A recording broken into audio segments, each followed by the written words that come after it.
I'll keep the story part of this brief, but a lot of people know I already made a video about this like a few weeks ago or month, whatever, how long ago it was. The issue with the video is that it's wrong, but only partially in certain ways. How this came about was a lengthy Discord argument that's honestly decently pointless, but how it started is why I'm making this video.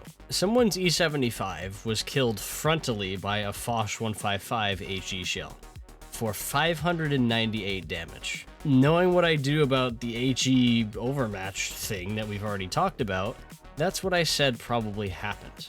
This sparked the previously mentioned argument, and after a lot of that's not an overmatches and that's not how it works later, I figured screw it. Let's figure out exactly how this works. The first thing I tested, again, was the Gonzalo, because it's the tank we've been using for this the whole time. It worked the same as before, but there's a couple things to note. Firstly, it's not a 160mm gun like I said in the video. I just assumed the Caliban was the same as the BZ, which has a 160mm gun.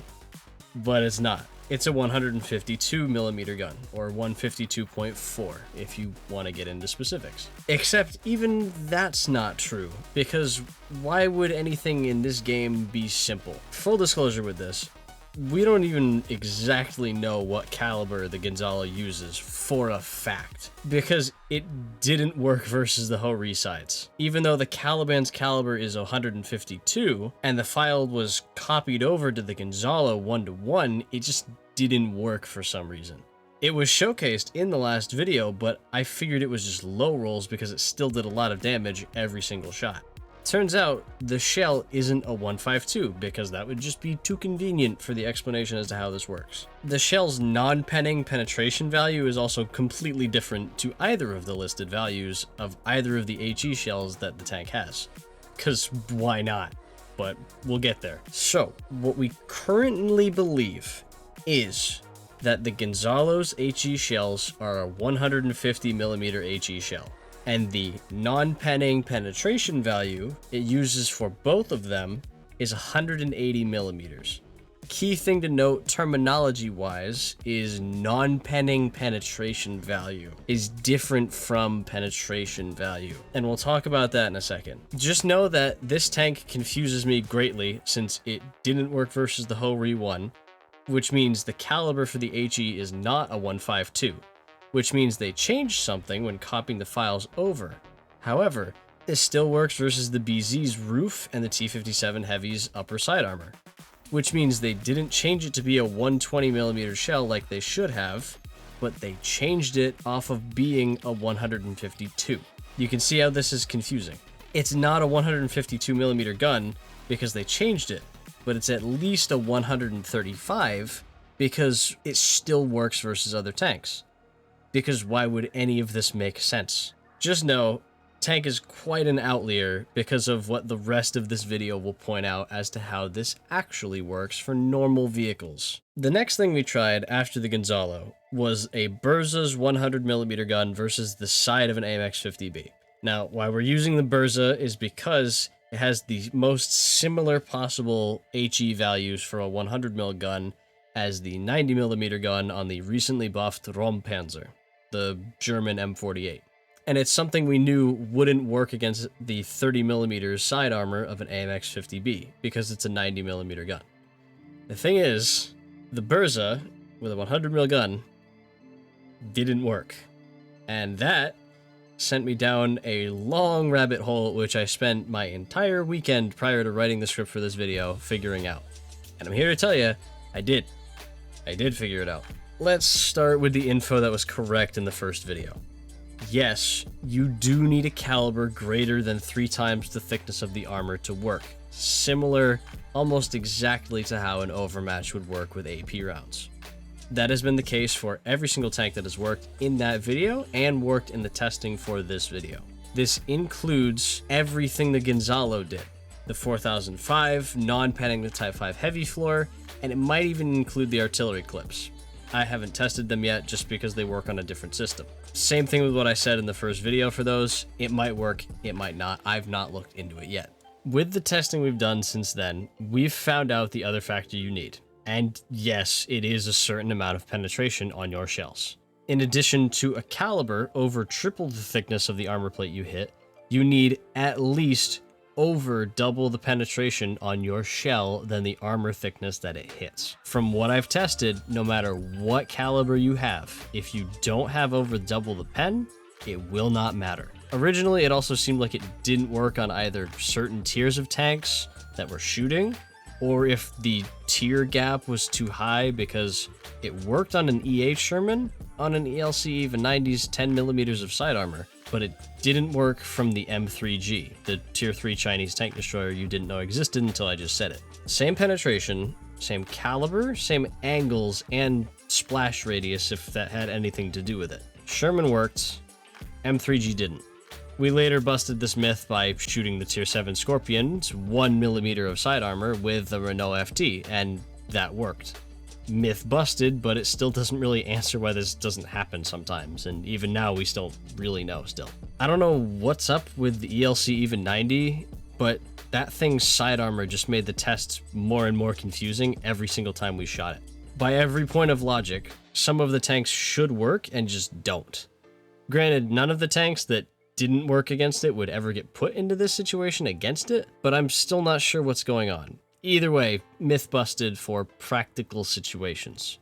I still don't know why this doesn't work. So anyway, back to the main point of needing over 3 times the caliber and over 2 times the penetration. How did we figure out where the lines are in terms of how this stuff works? Certain tanks rolled out certain rules, and as you do anything, you kind of work your way in on the exact solution based on things that work and not work being so close to each other that that's where the line is. For starters, rule number 1 being the caliber requirement. This was simple enough to find out. SHPTK, 100mm gun, 100mm of pen, versus a BZ roof on flat ground. Does like a quarter of the damage of a pen instead of half. However, a KV2 does 455 every hit, because it has a good enough caliber. Even though the SHPTK has 14 more average penetration, it didn't have a high enough caliber and thus does not work, and will never work. Likewise, rule number 2. The Crusher has a 114mm gun, which is well beyond the range of being able to overmatch the 30mm side armor of an AMX 50B. However, the HE rounds only have 57 penetration. 57 is not higher than 60, which would be double the 30mm of side armor. So this doesn't work either. From all of our testing, it seems to use the base value of the HE penetration, irrelevant of RNG, spaced armor, or any obstacles in the way that you hit. We'll dive headfirst into that one in a minute. But the tank that confirmed the penetration rule, to me, was the Cromwell derp of all things. The 94mm HE shells didn't do half the damage to the 30mm side armor, but did do half damage to the 20mm roof. At the time, this proved that penetration did matter in some way, since it worked versus a thinner armor plate. The shell has 47mm of penetration. Too little for 30mm sides, where you'd need 61mm of pen, but high enough for 20mm of armor, where you'd only need 41mm. This all happened even though the caliber would overmatch both of them with AP rounds. What we also found is that HE shells are performing pretty wildly when it comes to spaced armor. Like, I thought this was pretty clean cut, and it's anything but that.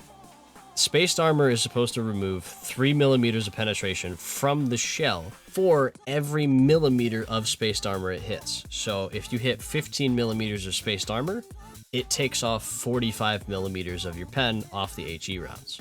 This is not how it is functioning, considering I can shoot a T49 HE shell through the tracks of an E100 for 455 damage every time.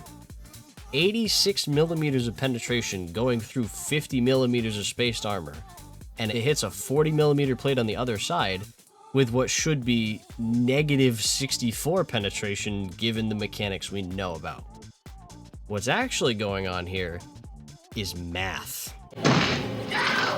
From what I can tell, and from what Nochech has told me, Nochech is insane on diving into World of Tanks files, just as the 5-second biography of them. Anyway, from what I can tell and what I've been told, the shell has more penetration than the spaced armor plate that it hits, which lets it get through said spaced armor plate, at least for a while. Once it exits the spaced armor, it's allowed to continue for a certain distance before the shell just stops existing entirely. I don't know how the game determines how far the shell goes, unless it's based on whatever penetration's left over once the shell has fully passed through the piece of spaced armor.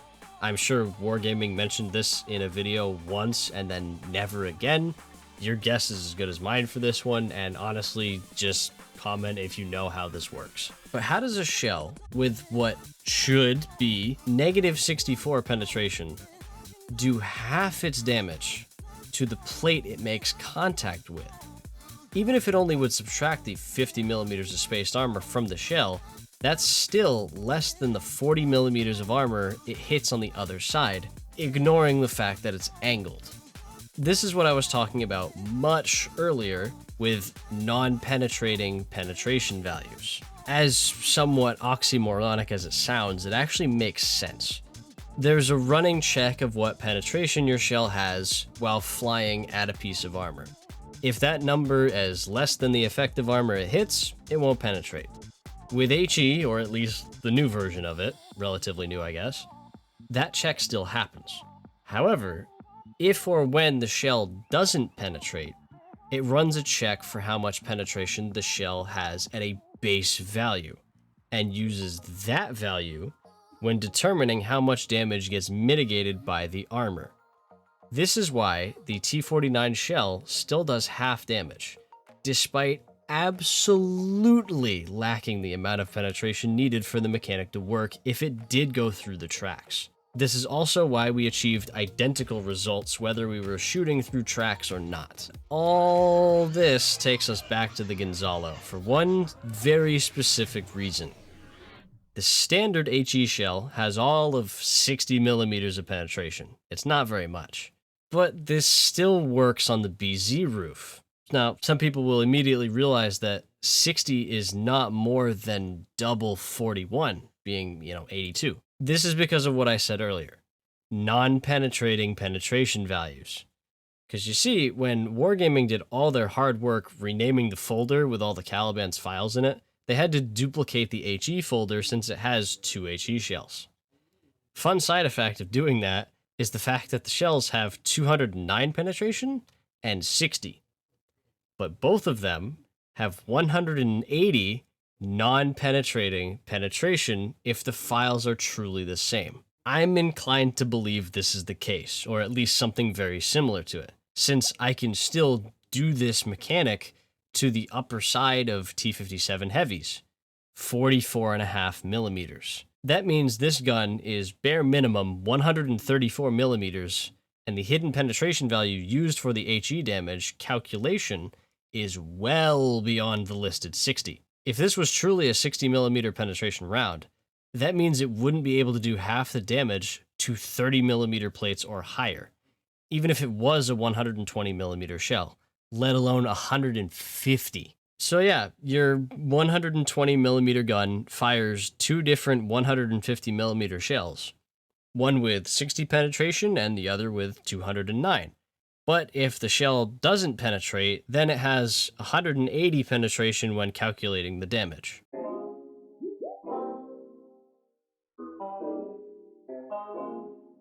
Wargaming is apparently aware of a decent amount of this, which may or may not be my fault.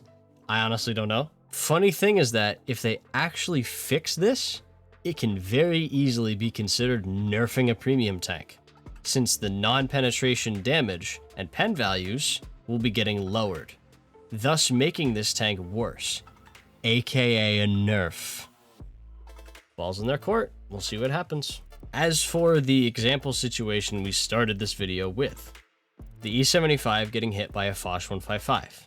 Let's see how it holds up to what we've found out at this point. A 155mm shell overmatches up to 51.6 millimeters of armor, and it has an average penetration of 90 on the high explosive shells which caused full damage up to 44.9 millimeters. Saving time explaining the conversation, it was pointed out that frontally meant it hit the front-facing side of the turret while fully hulled out.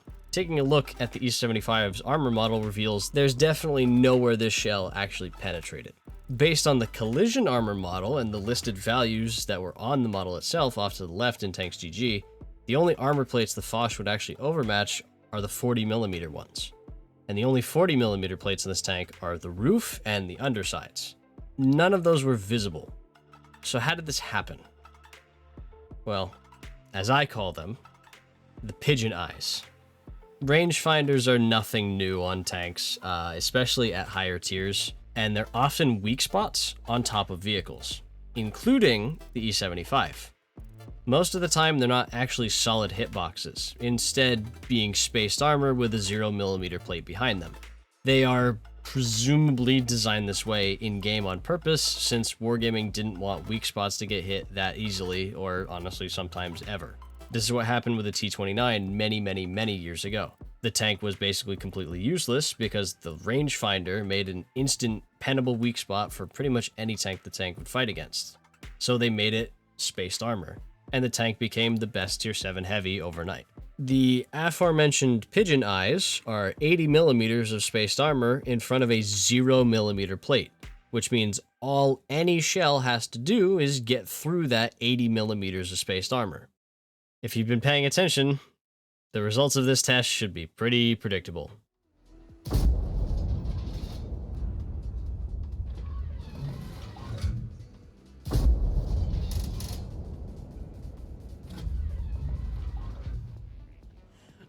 Oh, wow. Oh, man. I was right. Oh, that's crazy. So this sparked this entire thing with this. Those little tumors are? Yeah, I call them the pigeon eyes. They themselves are not. Like, if I shoot this at, like, this angle, they don't actually exist. This will just go clean through it and not do anything. So really now, the only thing left to do is actually name this mechanic. Calling it an overmatch mechanic made some people fairly upset, since by strict definition, the shell isn't forcing a penetration, meaning it's not really an overmatch. Referring to it as a 3 caliber rule makes my brain vomit because it sounds too official and boring and I don't like it. We've thought of a few names, some not being used for non-confusion purposes, and others just because they really weren't that catchy. The one I came up with while writing the script was simply calling it Madness, both for its effect on enemy vehicles and because it made people really mad when I called it an overmatch instead. It can also be fun to yell Madness when doing more damage than you'd expect to a tank, similar to how me and my buddies yell food when someone gets set on fire sometimes. Otherwise, yeah, this is how it works. There's still some arbitrary crap that makes this not work in some instances, none of which would happen in real battles, but still. It's more of an explanation than it really is a mechanic, because the number of tanks you'd intentionally use this on isn't very many. Like, if you're going to overmatch a plate, just use AP instead, right? Likewise, if you don't have AP, then hey, maybe this is something you could try. As for how this mechanic gets affected by the SPA liner or reliable placement, I think I need therapy, or just some more whiskey. I can't seem to understand how you do this to me. You've been running in circles inside my head. Wasn't looking for love, but baby, I found you instead.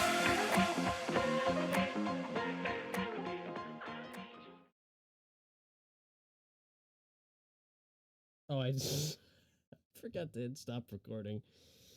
Yeah, how's it going? I'm just browsing Discord. Welcome to the outro, I guess. We'll just use this and muffle it in the background, if anybody's still here.